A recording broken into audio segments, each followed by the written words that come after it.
훅 인터뷰 이어가겠습니다. 윤석열 대통령이 연일 노동개혁 외치고 있습니다. 특별히 노조에 대해서는 조금 강하다, 아니 적개심을 가지고 있는 거 아니냐, 이렇게 판단하는 사람도 있는데요. 윤석열표 노동개혁, 민주노총에서는 어떻게 보고 있을까요? 한상진 민주노총 대변인과 이야기 나눠봅니다. 안녕하세요. 네, 안녕하세요. 한상진입니다. 네. 윤석열 대통령, 윤석열 정부에서 계속해서 노동개혁 얘기를 계속하고 있는데요. 윤석열표 노동개혁 어떻게 보고 계십니까? 일단 개혁이라고 하는 거에서 동의할 수 없고요. 네. 이거는 명확하게 계약입니다. 네. 그동안 경영계 사용자 단체가 계속 요구했었던 게 노동시간의 유연화거든요. 네. 결국은 이게 더 많이 일시키고 쉽게 해고하고 덜 주는 요구가 담겼고, 이를 향해 나가는 출발로 보고 있습니다. 네.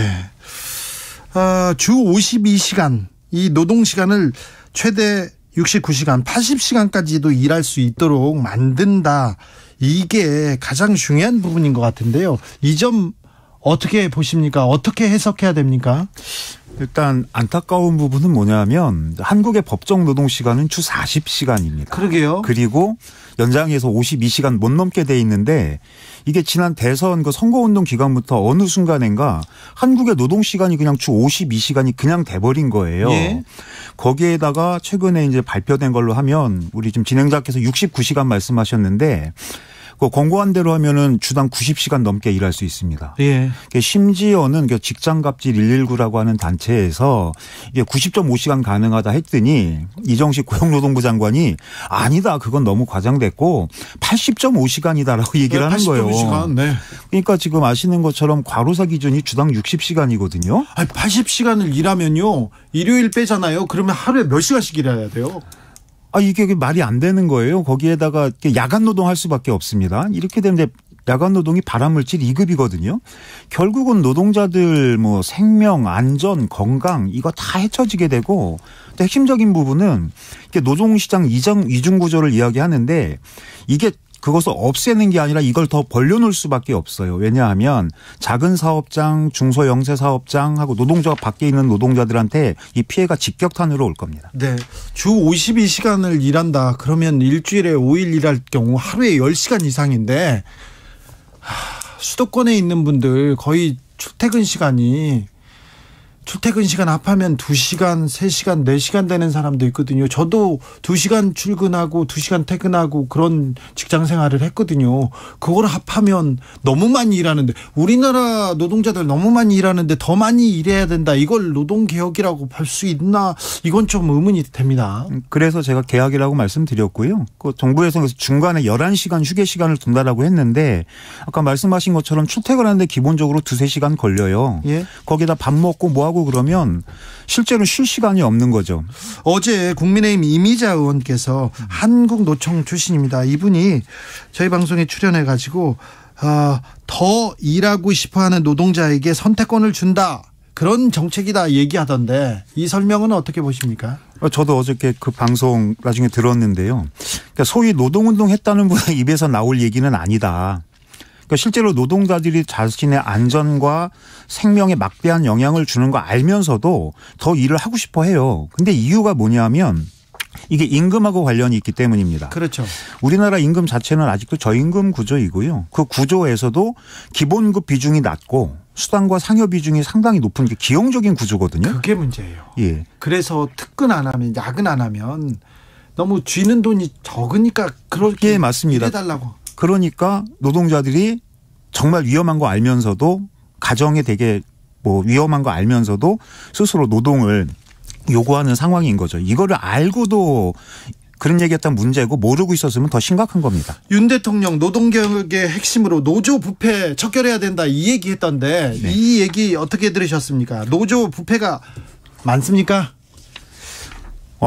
그 대통령 입에서 나올 이야기는 절대 아닌 것 같다. 3대 부패 얘기했습니다. 네. 공직 부패, 기업 부패, 거기에 이제 노조 부패가 신종으로 하나 껴들어갔는데. 노조 부패가 이렇게 크고 중요한 문제입니까? 이제 이 문제가 지난 일요일 한덕수 총리부터 해서 쭉 얘기가 나왔거든요. 네, 보수 언론에서 계속 나오고 있고. 하고 21일 대통령 얘기까지 하면 결국은 이게 누구의 의도에서 나왔는지 봤으면 좋겠고요.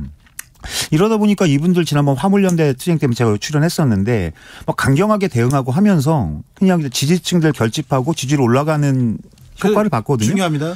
그래서 그거에 너무 자신감이 붙었다. 뭐 그렇게 해서 지금 당장은 뭐 이렇게 효과를 볼 수 있을지 모르겠지만 이거는 진실과 전혀 다르기 때문에 대통령이 얘기하는 정의 상식하고도 어긋나기 때문에 이거는 결국은 민낯이 드러난다. 그런데요, 화물연대 파업에서도 그렇고 일단 기본적으로 국민들이 파업에 대한 거부감, 부정 감성이 있어요. 민주노총에 대해서도 부정 감성, 뭐라고 해야 되나, 민주노총의 움직임에 대해서 국민들 불안해, 싫어, 이렇게 보는 시각이 있습니다.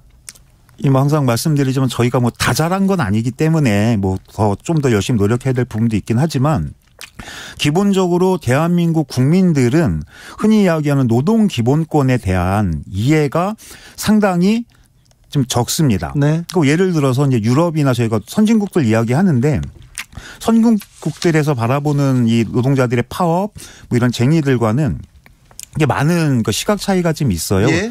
그래서 그런 부분들 저희가 최소 알고 있기 때문에 네. 요즘 노력하고 있는 상황이고요. 네. 조금 더 좀 호의스럽게 좀 봐주셨으면 좋겠습니다. 언론에서 노조에 대해서 너무 부정적으로 보도하기 때문에 좀 억울하신 측면이 있다는 거 알고 있습니다. 알고 있는데 그래도 민노총이 움직일 때 국민의 지지 없이는 이렇게 이 파업이 성공할 수도 없고 국민들한테 호소하지 않으면 국민들이 여기에 동력을 실어줄 수도 없기 때문에 이 부분 어렵지만 계속 얘기해야 될 것 같습니다.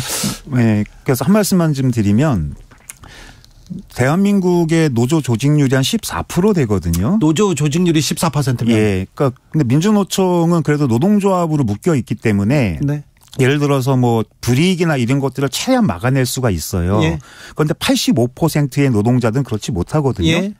근데 민주노총은 저희들의 이익도 있지만 나머지 85% 미조직된 노동자들, 전체 노동자들과 시민들의 생명과 안전, 이 기본권을 위해서 투쟁하고 있다는 부분에 대해서는 조금 더 좀 이해를 해 주시고 응원을 좀 부탁을 드리겠습니다. 네. 노조 조직률이 15%면 그러면 노동자 인구 수로 하면 얼마 정도 됩니까? 저희가 고용노동부 통계를 보면 2천만 노동자 중에 예. 14%니까 한 280만 정도가 노동조합에 가입되어 있는 겁니다. 그 280만 노동자 중에 그리고 노조 부패를 얘기하려면 몇 명 없을 텐데 몇만 명 부패를 3대 부패다 이렇게 근데 정할 정도로 굉장히 윤 대통령이 이 노조 부패 노조에 대한 굉장한 의지가 있습니다.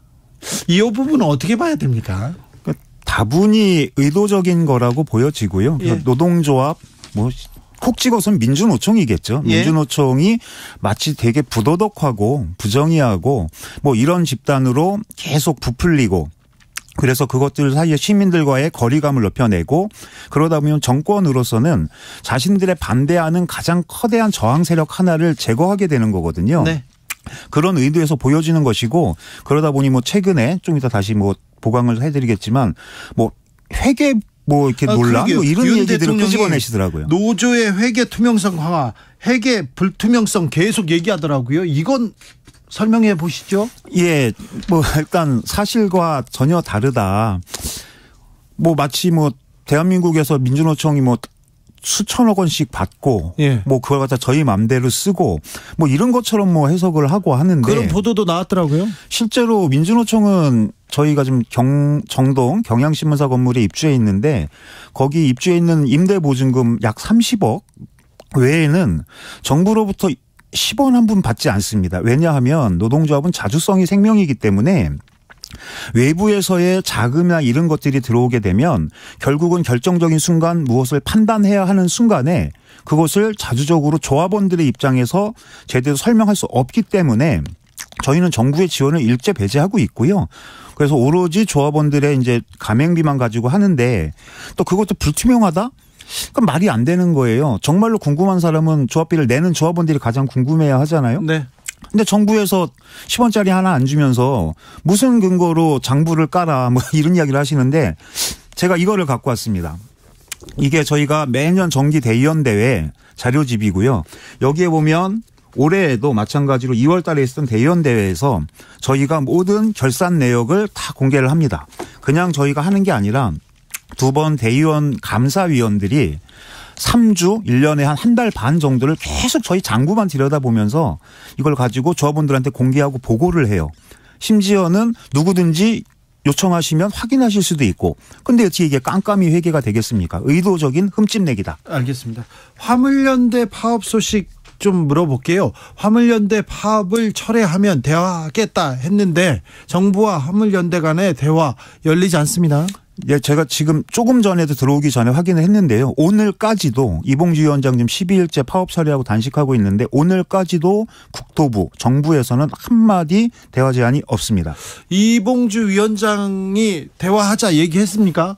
그럼요. 얘기했는데 정부에서 대답을 안 합니까? 예, 지금 정부에서는 아무런 대답이 없고 그냥 정치권에서 이게 일몰 사안이기 때문에 정치권에서의 논의만 있는 겁니다. 어제 이미자 의원께서 국민의힘 정부 여당은 단식을 풀어야 얘기한다 그렇게 얘기하던데요. 아니 이게 말이 안 되는 게 요구를 했으면 그 요구에 대한 답을 내야 되는데 그것을 다시 푸는 전제를 거는 거는 결국은 대화하지 않겠다라는 의지이고 또 하나는 아무런 준비도 되어 있지 않다. 이것에 대한 반증이 아니겠습니까? 파업을 철회하면 대화하겠다 이랬는데 지금 철회했는데 대화가 안 된다. 이 문제는 좀 정부가 나서서 얘기를 해야 되는 것 같은데요. 경사노위 위원장 김문수 위원장은 다른 얘기 안 합니까? 그래서 어저께 경사노위에서 이 문제를 논의한다고 해서 화물연대 잠깐 들어갔던 것으로 알고 있는데 거기서도 별 내용은 없었던 걸로 알고 있습니다. 그래요? 얘기를 했는데 이미자 의원께서는 김문수 위원장 믿는다 이렇게 얘기하는데 김문수 위원장이 역할을 못하고 있습니까? 지난번에도 출연해서 말씀드렸지만 김문수 위원장을 그 자리에 앉힌 것 자체가 의도가 있다. 아까 말씀드렸던 대로 이 노동개혁이 미래노동시장 연구회라고 하는 전문가들의 입을 빌어서 경사노위라고 하는 사회적 합의에 탈을 쓰고 진행될 거기 때문에 거기에 대한 돌격대 천병의 역할이지 김문수 위원장이 뭔가를 조정해내고 결과를 끄집어낸다. 이 부분은 기대할 수 없습니다. 대변인님 혹시 자녀 있습니까? 예, 있습니다. 몇 살이에요? 첫째 아이는 이제 군대에 있고요. 네. 막둥이는 20살 대학생 1학년 신입생입니다. 막둥이 대학생이 네. 아버지가 민주노총 대변인이다 이렇게 알고 있지 않습니까? 예. 아버지의 일에 대해서 어떻게 생각합니까? 저희 막둥이, 그러니까 저희 막내는 네. 저를 상당히 많이 지지해 주고요. 네. 이해해 주고 오늘 이제 주진우 라이브 이거 좀 아마 듣고 있을 건데. 그래요? 동영상 올리시면 그거 다 친구들하고 공유하고 그렇게 합니다. 친구들하고도 이 민주노총의 행동들, 민주노총이 왜 이렇게 외치고 있는지 그 부분에 대해서도 얘기한다고 합니까? 예, 그럼 요즘 젊은 세대들이 상당히 똑똑합니다. 네. 민감하고요. 예, 그렇기 때문에. 노조가 불법이 아니에요. 네.